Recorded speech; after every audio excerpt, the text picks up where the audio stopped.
Ad Annone Veneto, Victor Luvison, sostenuto da Lega, Forza Italia e Unione di Centro, vince col 60,27% davanti ad Andrea De Carlo di Insieme per il Paese, fermo al 39,73%.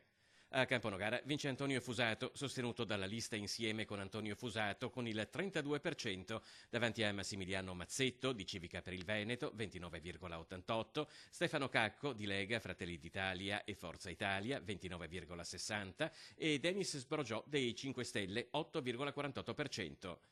Mirko Marina, con impegno e partecipazione, vince con la maggioranza assoluta a Ceggia, 56,08%. Seguono Mambrino Scalon, lista civica Ceggia, 31,75%, e Piera Semenzato del Movimento 5 Stelle con il 12,16%.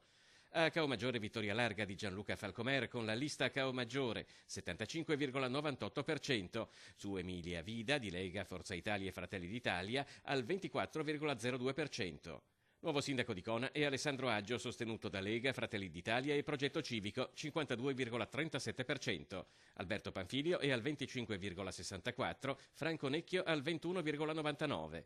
A Concordia Sagittaria vince Claudio Dorico col 67,44% dei voti, Franco Zanon è al 32,56%. Fossalta di Piave sceglie Manrico Finotto col 43,70%, che stacca Gianpietro Zaramella di Lega e Forza Italia, 29,72%, e Alessandra Sartoretto al 26,58%.